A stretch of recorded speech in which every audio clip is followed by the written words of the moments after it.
Quando a decisão não está no dono, Uhum, ela está no executivo, ela uhum, acaba sendo, por melhor que o executivo seja, uma decisão de curto prazo. uhum, Eu acho que o executivo que é dono, uhum, o executivo que faz parte do negócio, eu não estou falando de fundador, eu estou falando de ser dono do negócio, de ter ação do negócio, de ter compromisso de longo prazo com o negócio, ele acaba entendendo que ele precisa apostar mais numa performance de longo prazo e numa uhum, performance de desejabilidade das marcas uhum. do que apenas na performance de vendas.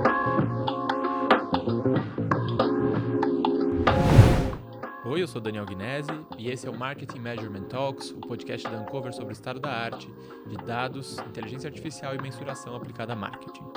No episódio de hoje eu falei com o Sérgio Valente. O Sérgio é um dos caras mais interessantes no nosso mercado porque ele passou pelos 3 elos da cadeia por muito tempo. Ele foi de agência da DM9, trabalhou na Globo por muito tempo e mais recentemente foi o CMO global da JBS.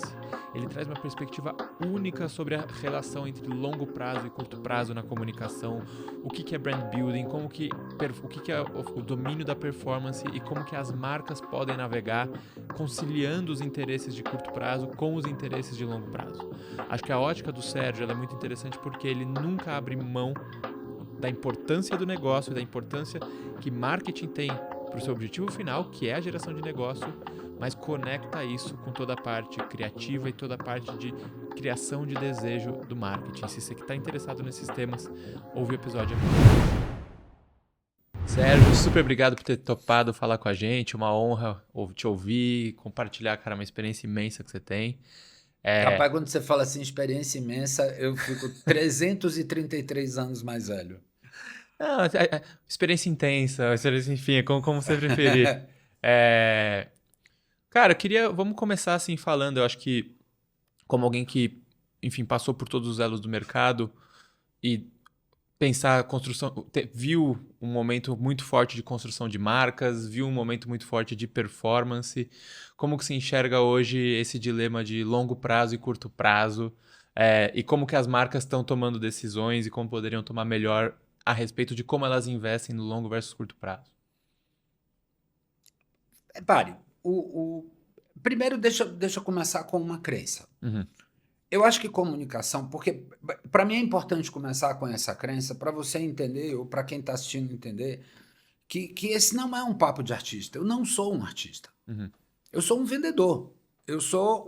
Eu adoro dinheiro. uhum, Eu gosto de dinheiro. Comunicação existe.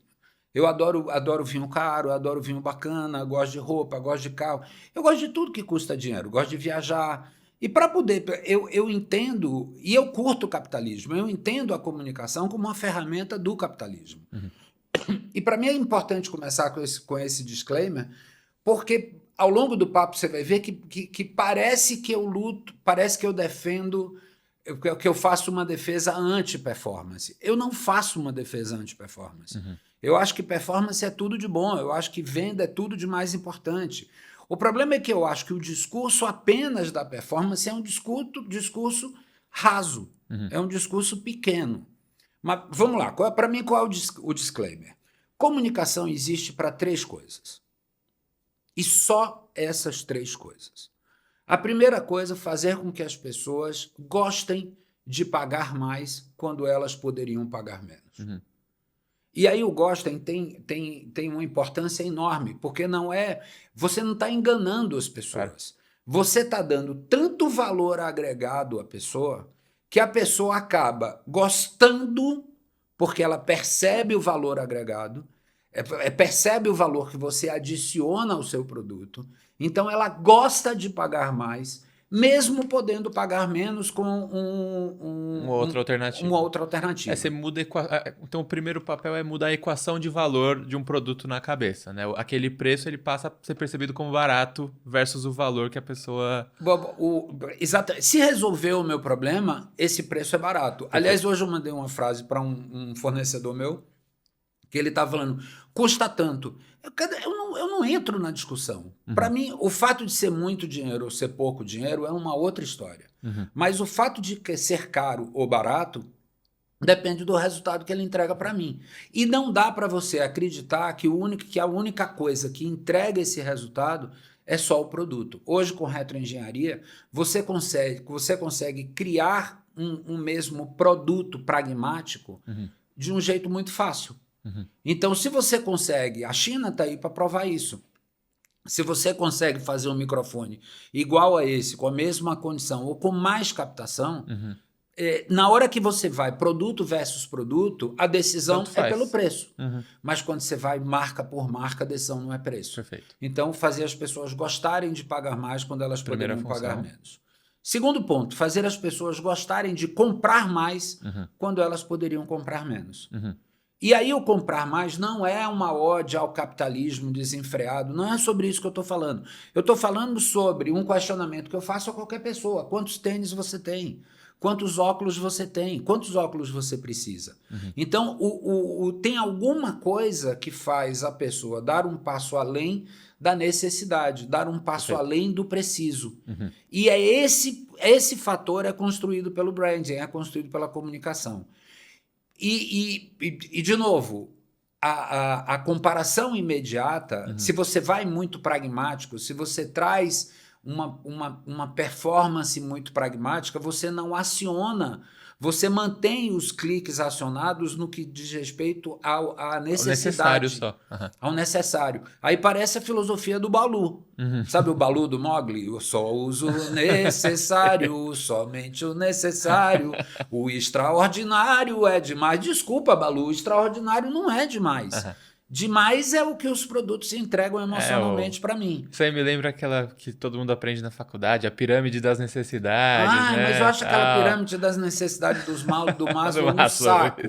Mas é um pouco isso, da mesma forma que eu acho o funil de compra um saco. Porque todas essas lógicas, elas são uma lógica que trazem às pessoas, o consumidor. Primeiro, eu odeio falar consumidor. Porque consumidor significa pregar para convertido. Se o cara já me consome, eu quero o quê? Uma manutenção de performance? Não, eu quero cada vez mais, eu quero mais, eu quero mais, eu quero mais. Mas eu gosto tanto dessa palavra que essa palavra eu tatuei em mim. Porque se querer mais, tudo bem que aqui tem como é que é aquele negócio? Easter egg. O mais, para mim, tem um easter egg, porque não é só querer mais da vida. Eu tenho 2 filhas, uma se chama Mariana, ou se chama Isabela. E eu fiz um acrônimo da coisa que eu mais quero na vida, que é mais construído pelas minhas filhas. Porque, no fundo, o que eu quero é mais para elas. Eu quero viver mais tempo para elas. Eu quero fazer mais, eu quero fazer mais. Ontem eu estava conversando com minha mulher, ela estava falando isso. Mas, Sérgio, nada do que você fez lhe basta? Eu falei, não. Assim, o progresso da civilização é sobre, independente do quão carregada essa palavra progresso, mas é sobre a gente se dissociar das nossas necessidades físicas e para nossas necessidades simbólicas. E as necessidades simbólicas são infinitas, né? Então, quando a gente se conheceu lá no South By, eu lembro que ficou muito na minha cabeça você se colocando como engenheiro, como economista. Aí eu falei, velho, se desarma, porque eu sou engenheiro, então pode conversar comigo na boa. Bom, fazer as pessoas gostarem de pagar mais, fazer as pessoas gostarem de comprar mais. Qual é o terceiro? Fazer as pessoas gostarem de confiar. Gostar de confiar. Gostar de confiar. Não é só confiar. Exato, isso que eu quero gostar de confiar. Por isso que eu uso gostar nos 3 atributos. Porque eu acho que o que a comunicação faz, comunicação não cria confiança. Eu acho que a comunicação, o branding, o que eu sei fazer na vida, ela consegue criar gosto. Ela consegue fazer você gostar mais de determinadas coisas. Gostar de pagar mais. Gostar de comprar mais. Gostar de confiar. Perfeito, perfeito. E para mim o gostar de confiar, eu uso sempre um exemplo que é o seguinte. A Disney lança uma revista em quadrinhos. Você compra? A Marvel? Provavelmente não. A Marvel? Eu? Você não compra? Eu não. O que você gosta de... Porra, também eu peguei um cara que é o contrário, cara. Eu devia estar falando isso pro Alan. O Alan gosta de Marvel e de Disney. Gosto. Porra, mas não ama. Vocês são... Nike. Eu gosto. Você gosta de vamos Nike? lá. Sou um sneakerhead. Você é um sneaker, eu vi. Então vamos lá. Se a Nike lançar uma boot, você vai comprar. Se a Nike lançar uma meia, você vai comprar. Se a Nike lançar uma calça, você vai comprar. Se a Nike fizer uma loja, você vai visitar. Se a Nike fizer um cruzeiro, você vai comprar.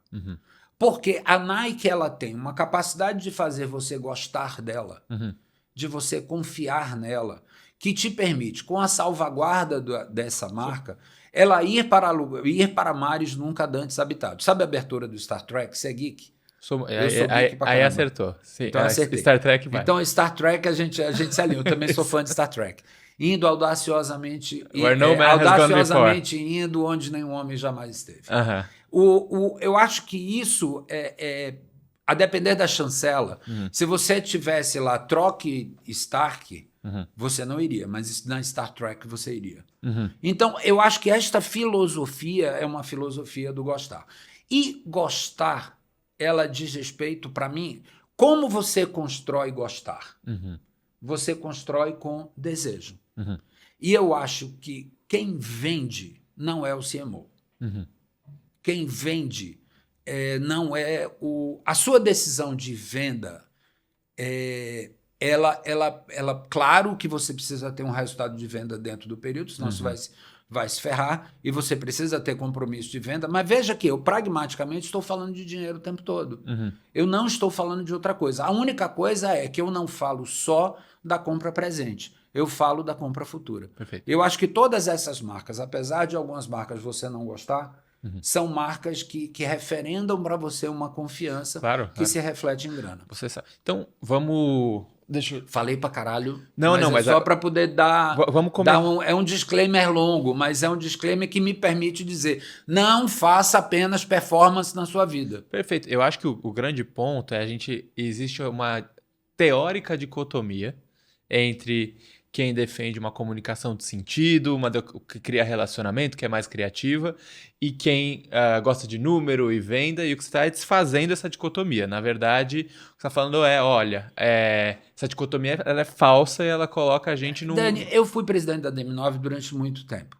Eu fui publicitário, presidente da DM9, sócio do Grupo ABC, eu atuava em todos os segmentos da comunicação, em todas as disciplinas da comunicação. Eu saí de comunicação em 2013, que foi quando eu fui para a Globo.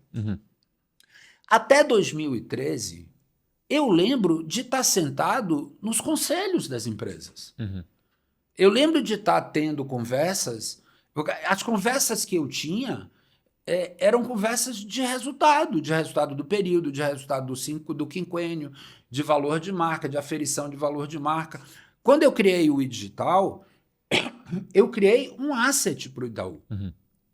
É óbvio que não fui eu somente que construí esse asset. Ele foi construído principalmente pela disciplina do Antônio Matias, que era diretor de marketing do Itaú na época, e da fé do Roberto Setúbal, que era o CEO do banco na época, e que continua. Eles têm uma fé em comunicação, da mesma forma que o Nubank tem uma fé em comunicação. Não sei nem enorme. se a palavra fé, assim, pelo menos agora da nossa ótica. Não, mas porque hoje em dia, e aí acho que o Uncover cumpre esse papel, e o mercado estamos tentando mover, a melhor evidência científica corrobora o que você está falando. Mas o problema é que a gente não tem dado para comprovar o que eu falo.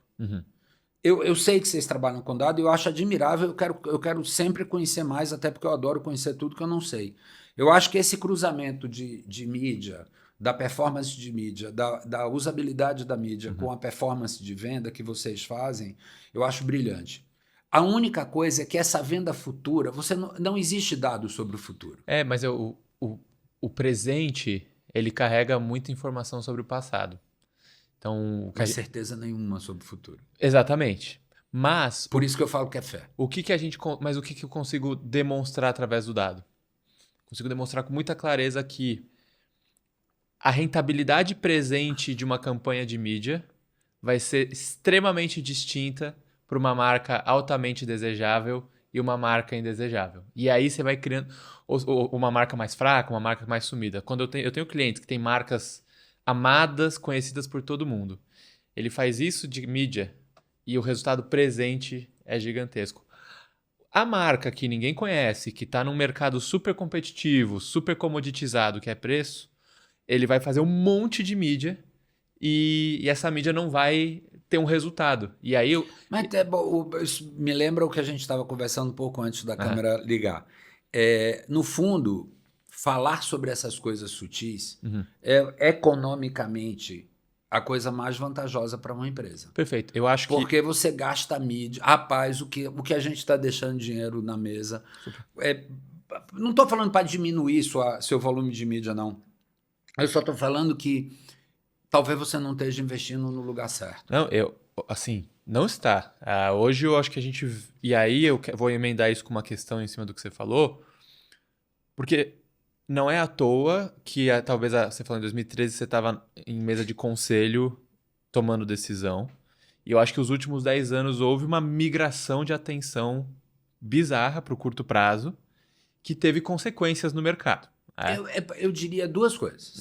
Eu acho que teve uma migração da decisão para o curto prazo e uma incapacidade ou uma pouca capacidade dos defensores do médio e longo prazo da sua assertividade, da importância que tem você construir no médio e longo prazo.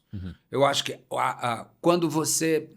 Por exemplo, obviamente eu me relaciono com uma porrada, até porque depois da Globo eu fiquei 4 anos na JBS lidando com agências do mundo todo. E o que eu sinto é por exemplo, quando você conversa com um criativo, o criativo pega e fala, mas isso não é engraçado. Cara, você não pode usar essa expressão. Porque essa expressão não tem nada a ver. Ninguém está investindo em mídia para fazer uma coisa engraçada. Agora, você pode buscar o engraçado. Por quê? Porque o engraçado ele tem mais capacidade de stopping power. Então, isso tem pouco stopping power. É uma frase que eu acho que você pode faz usar. Mais sentido. Faz mais sentido. Aí vem um cara de digital que pega e fala, porque isso aí me deu tanto click views. Você não pode falar de click view. Porque click view não significa nada. Agora, o que você pode é falar, isso aumentou a desejabilidade pelo meu produto, isso aumentou o preço médio de visita. Eu acho que, na realidade, a incapacidade de defender o desejo... Tem uma música de Rita Lee que eu adoro, que é Sexo e Paixão. Deixa eu falar sobre sexo e desejo. Para mim, sexo é o curto prazo. Desejo é o sexo de amanhã. Se você está num casamento, você não pode acreditar que a prática do Kama Sutra vai manter o seu casamento por muitos anos. Porque você não vai conseguir praticar o Kama Sutra todos os dias. Você não vai conseguir. Isso é inviável do ponto de vista humano. Mas a promessa, o desejo do Kama Sutra, a promessa do Kama Sutra, isso para mim é desejo. Então, o desejo é o sexo futuro. E o que eu tento convencer, o que eu tento compartilhar com meus parceiros hoje em dia, o fato de eu ter vivido propaganda, conteúdo, mídia e cliente /comprador /investidor, acabou me dando uma posição muito, muito confortável de poder conversar com essas 3 dinâmicas do mercado e ter coisa para falar interessante sobre essas 3 dinâmicas do mercado. Isso me coloca em muita mesa diferente. Porque eu não gosto de chamar meus clientes, eu prefiro chamar meus parceiros. Esses meus parceiros de negócio, o que eu tento incutir na cabeça deles é, cara, eu gosto de grana. Eu estou querendo que você ganhe grana sempre. Eu não estou preocupado de você ganhar grana hoje. Eu acho que tem um pouco de incapacidade da galera de deixar isso claro. Mas só vou colocar 2 perguntas. Você acha que a capacidade caiu nos últimos 10 anos?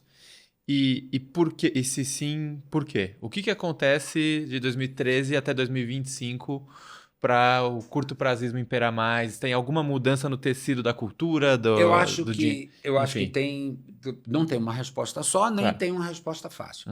Mas eu acho que é um conjunto de coisas. Primeiro, eu acho que é uma mudança de foco no decisor. Quando o decisor do negócio é o dono, aí eu não estou falando de atitude de dono, estou falando de dono. Se você tem o cara... Porque o dono é aquele cara que a sua vida está comprometida com aquilo. Então, às vezes eu acho que esse um pouco de exagero linguístico você defender que as pessoas tenham atitude de dono. Se elas podem, porque é muito difícil você ter atitude de dono sem ter remuneração de dono, sem ter... Eu acho falar atitude de dono de uma preguiça eu acho que imensa de virou quem não quer liderar. Eu acho que virou uma máxima do mercado de Aham. falar de atitude de dono. Eu questiono um pouco. Eu não questiono o que se quer. Aham. Eu estou questionando a palavra. É. E o que você quer é comprometimento. Perfeito. Você quer comprometimento. E esse... No fundo, eu acho que a gente tem que parar, começar a usar palavras com o significado que elas têm. É que eu vou dar minha visão disso. Para mim, a atitude de dono é muito preguiçoso, por quê? A atitude de dono é você assim... Ah, não, eu sou dono, eu me comporto assim, por que a outra pessoa não se comporta assim? Maldita seja. E eu acho que isso é preguiça, porque, na verdade, a liderança, a gestão, na minha opinião, é você entender que cada um tem a sua agenda e você tem que fazer um trabalho gigantesco para casar a sua agenda de dono com a agenda privada de quem não é dono. E aí, em vez de ter o trabalho de casar essas agendas e entender que ou você casa essas agendas ou você não vai para lugar nenhum. Em inglês, a palavra é mais bonitinha, né? Que é Como é que... ownership. Ownership é mais bonitinho mesmo. A palavra tem muito mais significado. Eu acho que a tradução atitude de dono é uma tradução... Perfeito. O inglês ele tem uma característica de criação de palavras, de novas... ele é muito aberto a novas palavras. E o português, ela tenta explicar as coisas com muita palavra e fica difícil. Mas donicidade. Donicidade eu não tenho problema nenhum. Mas ter atitude de dono, para mim, ela é... Agora, eu gosto do ownership, porque eu acho que se você... Ownership, para mim, qual é a perfeita tradução de ownership? Comprometimento. Perfeito. Mas você estava construindo um raciocínio a gente tá em outro lugar. Por que nos últimos 10 anos o curto prazo se aprofundou? Um dos motivos eu acho que um dos motivos o decisor. O decisor, perfeito. Quando melhor que o executivo seja uma decisão de curto prazo. Eu acho que o executivo que é dono, o executivo que faz parte do negócio, eu não estou falando de fundador, eu estou falando de ser dono do negócio, de ter ação do negócio, de ter compromisso de longo prazo com o negócio, ele acaba entendendo que ele precisa apostar mais numa performance de longo prazo e numa performance de desejabilidade das marcas do que apenas na performance de vendas. Por outro lado, eu acho que o publicitário, que é o defensor da peça bacana, do trabalho legal e do trabalho de construir em longo prazo, ele mediocrizou a defesa. Ele mediocrizou o discurso da defesa. E ele fica falando muito no craft e pouco no negócio, no VAPT. Então, e eu acho que você precisa falar do craft, mas você não pode esquecer do VAPT. Então, esse comercial é divertido. Cara, nunca mais fala isso, não. É um horror. É muito interessante porque acho que todas as marcas, as empresas, né, falam muito em colocar o cliente no centro, esse tipo de coisa. E você, enquanto agente, tem que fazer... Agência, por exemplo, você tem que fazer a mesma coisa, né? Eu tô dizendo isso porque quando eu ouço você falando, eu sinto, cara, um publicitário que tá falando sobre o craft, ele tá se colocando no centro. Sim. E não colocando no centro o cliente dele, né? E talvez o caso seja, cara, como que a gente inverte? Aí já emendo numa outra pergunta. E aí, obviamente, eu tenho ideias quantitativas de como fazer isso, mas de onde você olha, você vê alguma forma da gente melhorar essa capacidade de defender o desejo enquanto estratégia? Eu não vou falar o nome do instituto aqui, até porque eu não tenho autorização dele para falar isso. Mas quando eu estava lá na JBS, eu montei um algoritmo, um algoritmo de medição. Eu acho que nós precisamos encontrar formas de medir o desejo. Perfeito. E eu sei que isso é possível porque nós fizemos. Eu fiz com esse instituto e eu trago isso para a minha vida. Eu acho que é um cruzamento do funil de compra com o funil de desejo. E que isso vira uma ampulheta que traz para as pessoas... Primeiro, eu não gosto de botar um cliente no centro, mas eu acho que é super importante você colocar as pessoas no centro. Até porque, com o mundo digital, as pessoas se empoderaram de tamanha forma de que não adianta tentar convencer esse cara com Lero. Você tem que convencer esse cara ou com pragmático, ou de uma forma pragmática, ou de uma forma filosófica. Você precisa fornecer, você precisa dar insumo de decisão para esse cara. E esse insumo de decisão, às vezes é pragmático, é a qualidade do produto, é o preço do produto, é o Kotler. É o lado Kotler da vida. Mas existe um outro lado, que é um lado filosófico. É a sedução. Que é a sedução e que, para mim, a palavra é desejo. Então, não é só... Não pode mais ser só eu lembro da marca, o awareness. Não adianta só você lembrar da marca se você não conhecer a marca. E aí, o que é conhecer? Conhecer os valores dessa marca. Conhecer valor não é para comprar hoje, é para comprar sempre. Não adianta só você... Qual é o funil de compra? Eu lembro, eu compro, eu recompro, eu fidelizo. Então, não, desculpe. Eu lembro, eu considero, eu compro e eu recompro. E aí, com isso, eu fidelizo. O que é que eu traço paralelo do lado de cá? É o lado mais sutil. Eu não só lembro, mas eu conheço. Eu não só considero, mas eu quero. Eu não só compro, mas eu preciso. Eu não só compro sempre, mas eu desejo. E isso tem como medir. E à medida que a gente medir isso, a gente vai conseguir track record. Porque o problema é que a pessoa precisa confiar em mim. Graças a Deus as pessoas confiam em mim. Meus parceiros confiam em mim para poder ouvir as barbaridades que eu falo. E eu não alivio. Eu brigo muito, eu reclamo muito, porque eu falo, cara, você tá mídia dependente. Tem um conceito que a gente trabalha que é meio contraintuitivo, mas você precisa investir mais em publicidade para depender menos de mídia. E é isso. E é uma equação que... É que eu acho que não é investir mais em publicidade, eu acho que é investir mais em desejo. Exato.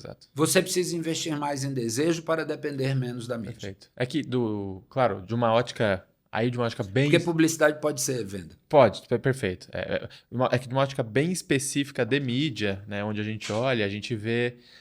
tem mídias que basicamente são graus distintos de segmentação, né? E a mídia menos segmentada tende a ser onde você consegue construir mais desejo, né?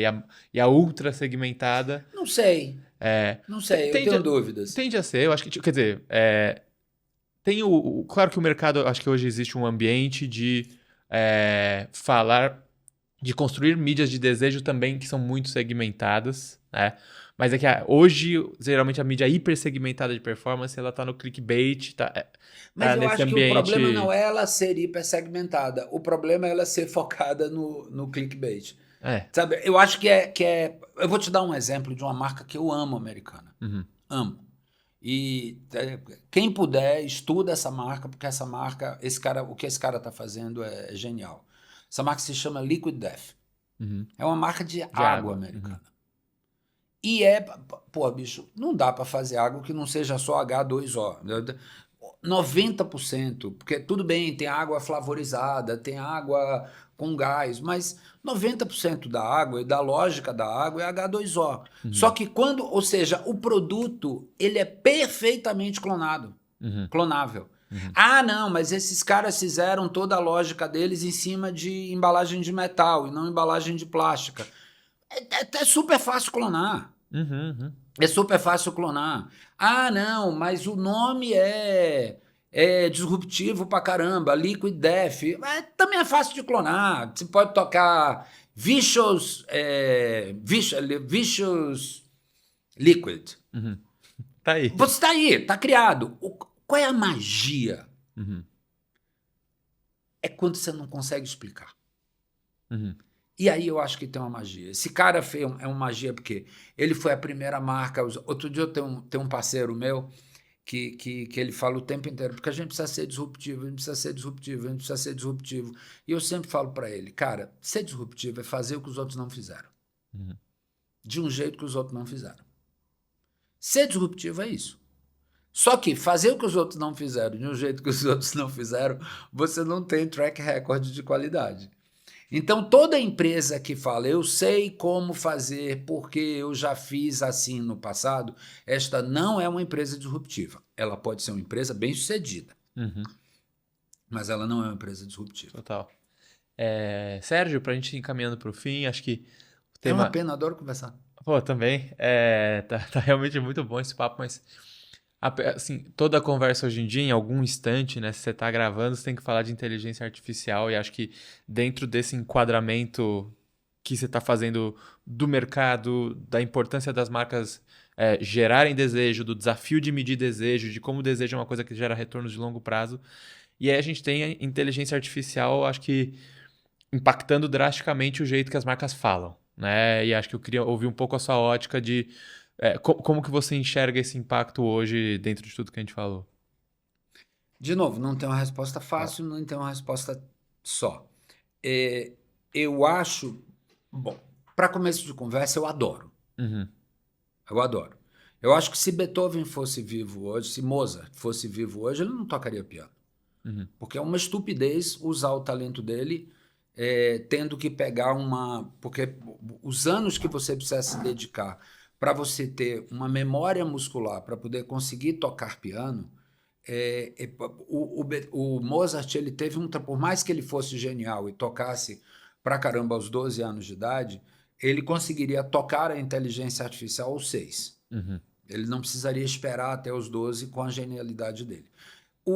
Isso não significa que eu quero queimar os pianos da vida. Eu não quero queimar nada. Eu acho que a vida é um caminhão de melancia que ela vai. Você sabe a história do caminhão de Não. melancia? Eu adoro. Como é que você carrega melancia num caminhão? Você enche o caminhão de. A boleia não, a caçamba do caminhão, você enche de melancia. Uhum. Aí o caminhão dá uma volta no quarteirão, as melancias vão se acomodando e criam mais espaço para novas melancias. Uhum. Se você não der essa volta no quarteirão, as melancias não se acomodam e fica muito espaço vazio lá dentro. Uhum. É uma lógica de interior. E eu acho que mídia, ferramentas, ela tudo diz respeito a isso. Eu acho que é uma acomodação. Perfeito. E, para mim, a coisa mais incrível da inteligência artificial é tirar a inteligência natural da zona de conforto. Uhum. Porque, vamos lá, você pega há 10 anos atrás, quando a inteligência artificial não tinha tido o boom atual, esses últimos dias agora eu estou estudando muito inteligência artificial em música. E quando eu olho há 10 anos atrás, um monte de músico medíocre, que estudou pra caramba, ele tinha um território, ele tinha uma barreira de entrada, Uhum. ele tinha uma barreira medíocre do ponto de vista de talento, brilhante Criativo. do ponto de vista Uhum. execucional. Perfeito. Isso era uma barreira de entrada. Uhum. Eu acho que essa barreira de entrada caiu. Uhum. Então, o nome do jogo agora, eu acho que a inteligência artificial, ela floresce o talento, Uhum. a execução do talento. Nossa, perfeito. Por outro lado, por isso que a vida sempre tem os dois lados, você precisa ter consciência dos dois lados. Por outro lado, como a barreira de entrada caiu, o medíocre também pode ter ganho. Vai ter uma capacidade de gerar muito mais. O medíocre tem uma capacidade de enganar muito maior. Uhum. Então, se por um lado o talento tem uma possibilidade de brilhar muito mais rápido, o medíocre tem uma possibilidade de satisfazer. Para mim, qual é o nome do jogo? É você saber usar a inteligência artificial para favorecer a inteligência natural. Eu uso muito. Mas, por exemplo, eu gosto de compor. Eu gosto de Letra de música? Assim? letra de música, jingle. Eu fiz muito na minha vida. Eu juro que eu tento a inteligência artificial fazer. Fica horrível. Mas não é que fica horrível. Ela não fica horrível. Ela fica um mediano ok. Sim. Mas esse mediano ok não basta para mim. No entanto, a inteligência artificial é o melhor parceiro que eu tenho. É um grande parceiro que eu tenho para conversar, para aprimorar a minha inteligência natural. Então, eu não tenho problema com a inteligência artificial. Sim. Eu tenho problema com os idiotas usando a inteligência artificial. Porque os idiotas usando a inteligência artificial, eles têm uma capacidade de enganar muito fácil. E de difundir idiotice muito maior, né? Eu te ouço de um lado, o meu entendimento da inteligência artificial é muito parecido. Eu vejo ela como uma camada de uma interface ainda menos abstrata, em que a única abstração necessária é a linguagem. Então, antes você... Eu adoro gente inteligente. Eu nunca conseguiria formular essa frase. Não, mas em resumo, que nem você falou, né? Para você tocar um piano, Mozart, ele precisava ter uma camada de abstração, mas você precisa entender a fisicalidade e tal.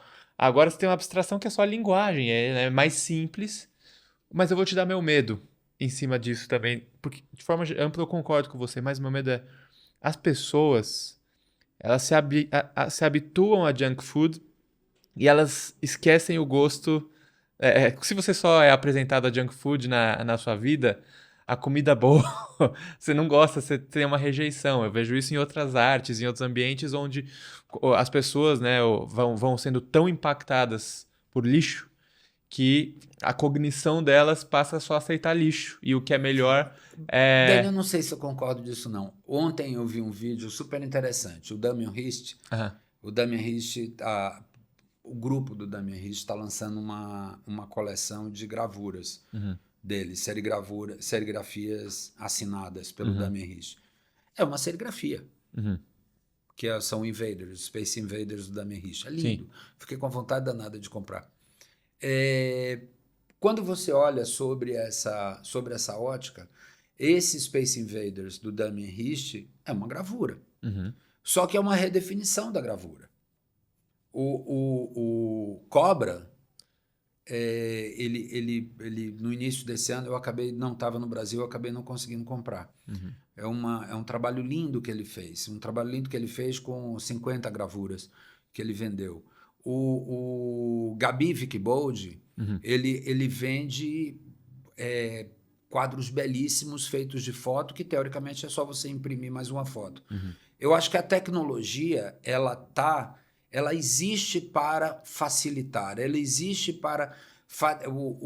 fazer uma gravura é muito mais fácil do que fazer uma pintura. Uhum. Isso pode ser... O idiota pode usar isso de um jeito... Sim. O ladrão pode usar isso de um jeito escroto. Mas é bacana porque ele também possibilita chegar na casa de mais pessoas e levar o belo para outras pessoas. E aí isso meio que desconstrói a sua tese do costume do junk food, elimina o gosto da comida mais sofisticada. Mas se você tem uma comida mais sofisticada, Com mais chegando em gente. mais casas e você despertando o desejo Uhum, das pessoas, você não tem esse problema. uhum. É só para provocar. Não, eu acho uma boa provocação, no sentido de, uau, a gente vai fazer mais comida boa, chegar em maior escala com esse tipo de ferramenta e tudo. Mais uma vez, o meu ponto, acho que o meu ceticismo é quando eu vejo, é isso. Se você carece, a apreciação de algo bom, de uma arte, de uma comida, ela depende de algum referencial sobre aquilo mínimo. Quando a gente enche a timeline de todo mundo, só de vídeos gerados por AI, ou, sabe assim, umas coisas... Quando você for levar a gravura, seja ela gerada seja ela como for, talvez o valor disso não vai nem... As pessoas não vão nem conseguir acessar o valor disso. Esse é meu Rapaz, medo. nunca perca a confiança, a fé. De novo, eu volto na palavra fé. Uhum, Eu acho que eu sou um homem de fé. Primeiro, eu sou um otimista por natureza, mas mais do que ser um otimista, as pessoas têm mania de colocar dicotomicamente que o otimista não é um realista. Eu acho uma falácia, eu acho uma imbecilidade. Eu tenho uma vertente muito otimista da vida, mas eu tenho uma fé. Eu acredito em fé, eu acredito no sagrado. Eu acho que o belo uhum, tem poder. uhum, uhum, Eu acho que o belo tem poder. uhum. Tem uma determinada coisa que, Não, por tem. mais que o cara veja lixo, lixo, lixo, lixo, lixo, quando ele se vê frente ao luxo, Uhum, e aí o luxo não tem nada a ver com preço, uhum, nossa, o seu coração palpita, a sua pele arrepia. Por mais que você tenha... A minha reação quando eu vi a gravura do Damien Hirst não é porque eu já vi muita peça bacana, uhum, é porque aquilo tem um mistério, aquilo tem uma magia. Eu acredito em mágica. uhum, uhum.